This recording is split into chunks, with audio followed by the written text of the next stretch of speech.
আল্লাহুম্মা বারিক লানা ফি রজব ওয়া শাবান ওয়া বাল্লিগনা রমাজান।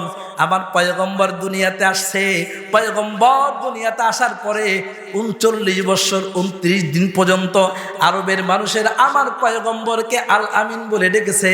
মুহাম্মদ আল আমিন, আল আমিন মানে বিশ্বস্ত লোক, ভালো মানুষ।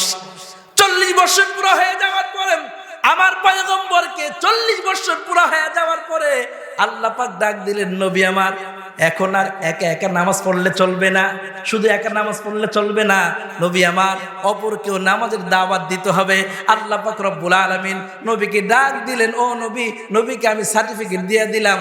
এতদিন মুহাম্মদ ছিল মুহাম্মদ, আজকে থেকে মুহাম্মদ আপনি শুধু মুহাম্মদ না, আপনি হইলেন মুহাম্মদুর রাসূলুল্লাহ। আওয়াজ করে বলেন না সুবহানাল্লাহ।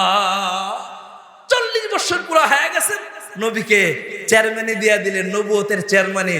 নবী হলেন সমস্ত নবীদের চেয়ারম্যান, কন্যা সুবহানাল্লাহ।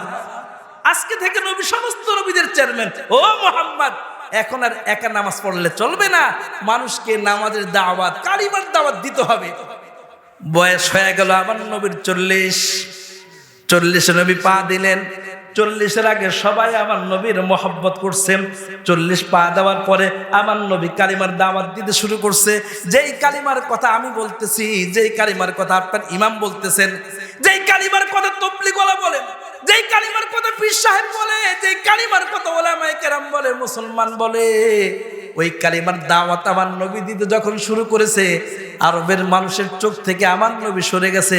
আবু জাহেল এত মহব্বত করত, আবু লাহাব এত মহব্বত করত, উতবা সাহেব এত মহব্বত করত। যেই মানুষগুলো আল্লাহর নবীকে ছাড়া খানা খায় না, ওই মানুষগুলাই বলে মুহাম্মদ সে তো কাযযাব, মিথ্যাবাদী, নষ্ট হয়ে গেছে, ধোঁকাবাজ, বাটপার হয়ে গেছে, নাউজুবিল্লাহ। আল্লাহর নবী যখন কালিমার দাওয়াত দেওয়া শুরু করলেন, আরবের মানুষেরা আমার নবীকে শুধু বেজ্জতি করেন নাই, আমার নবীকে শুধু বেজ্জতি করে নাই, আমার নবী আসছে নামাজ পড়তেন, বাইতুল্লাহতে নামাজ পড়বে অধিকার সবার, বাইতুল্লাহতে আসছে নামাজ পড়ার জন্য। নবী আমার নামাজে দাঁড়ায় গেছে, নামাজে তিনি দাঁড়াইছেন।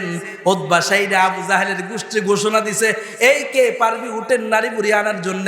ইমাম বুখারী আলাইহির রাহমাত তার কিতাবের মধ্যে উল্লেখ করে, আবু জাহেল ঘোষণা দেয়, মুহাম্মাদের মাথার মধ্যে কে উটের নারী বুড়ি দিতে পারবি রে? উটের নারী বুড়ি দেওয়ার জন্য কাফেররা প্রস্তুত হয়ে গেছে।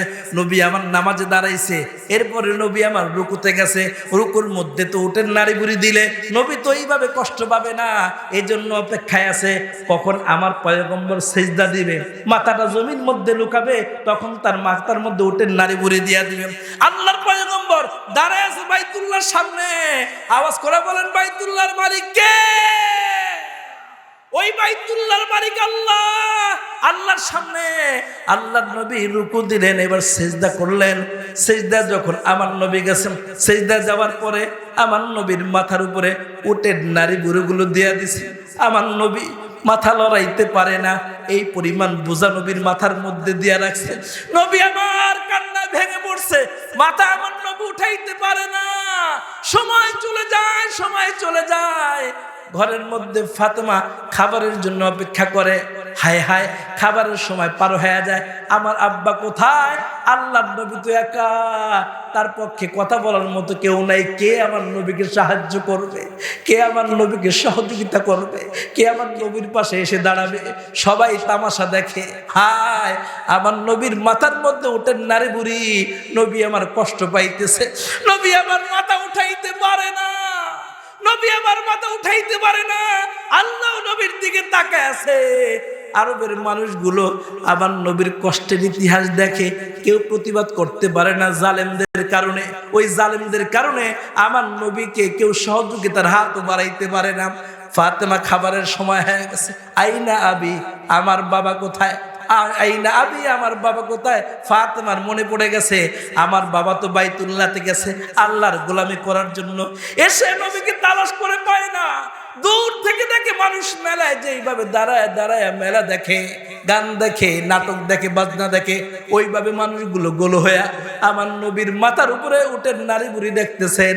ফাতেমা আসছে, আয়েশা বলে, ও আরবের মানুষেরা, আমার আব্বাজান কোথায়, আমার আব্বাজান কোথায়? ফাতেমার মুখের দিকে সবাই তাকাইছে, কিন্তু কেউ বলতে সাহস পায় না। আরবের সবাই তো আমার নবীকে অপছন্দ করে না, অনেকে পছন্দ করে, জালেমদের কারণে প্রকাশ করতে পারে না। হযরত ফাতেমা ডাক দিয়ে বলে, আই নবী, আমার বাবা কোথায়? আল্লাহর নবীর কন্যা ফাতেমাতুজ জোহরা খেয়াল করে দেখলেন একটা মানুষ সিজদার মধ্যে পড়ে আছে, কিন্তু তার মাথা দেখা যায় না, মাথার মধ্যে উঠেন নারী বুড়ি। ইমাম বুখারী তার কিতাবের মধ্যে লেখেন, আল্লাহর গোলাম ইমাম বুখারী বলেন, আল্লাহর নবীর মাথা দেখা যায় না, শুধু কোমরটা দেখা যায়। কিভাবে আব্বাকে চিনবে? কোমর আর পা দেখে, নবীজির পাটা দেখে ফাতেমাতুজ জোহরা নবীজিকে চিনতে পারলেন। আর বলে, এই তো আমার বাবা।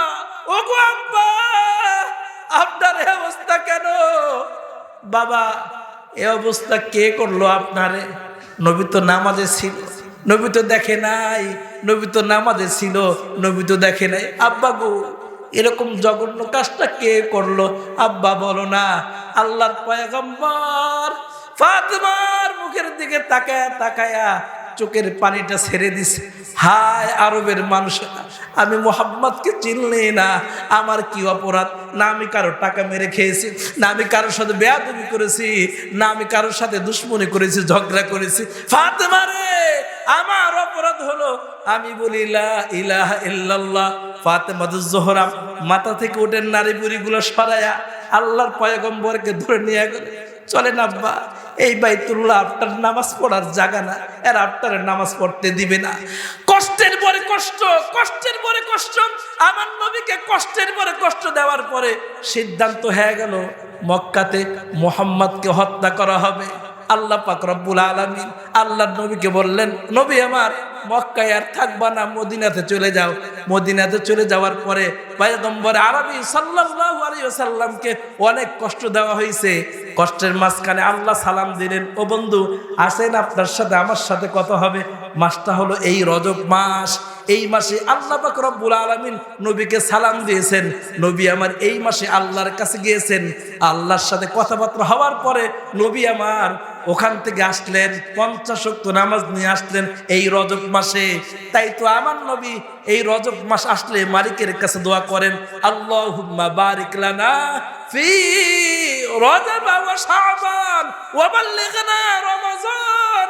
মুসলমানের সন্তানেরা, এই যে দোয়া পড়তে হয় রজব মাস আসলে, এই যে দোয়াটা পড়তে হয়, মুসলমানের সন্তান ঠিক মতো জানেই না। ইমাম তিরমিজি আলাইহির রাহমা বলেন, মুসনাদে আহমদের মধ্যে এই দোয়াটা বর্ণিত আছে। আল্লাহর নবী রজবের চাঁদ উঠে গেলে আল্লাহর কাছে দোয়া করেন, আল্লাহুম্মা বারিক লানা ফি রজব ওয়া শাবান ওয়া বাল্লিগনা রমাজান। নবী আমার আল্লাহর কাছে দোয়া করলেন, মালিক রে, আল্লাহুম্মা বারিক লানা, আপনি আমাদের সকলকে বরকত দান করেন। নবীজি বলতে পারেন, আল্লাহ আমারে বরকত দান করেন। নবী তো আমার রাহমাতাল লিল আলামিন, নবী দোয়ার মধ্যে আমাদেরকে ভোলেন নাই। নবী বলতে পারতেন, আল্লাহুম্মা বারিক লি, আল্লাহ আমারে বরকত দেন। এই কথা নবী না বলে বলছেন, আল্লাহুম্মা বারিক লানা ফি রজব, চলছে রজব মাস, ওয়া শাবান ওয়া বাল্লিগনা রমাজান।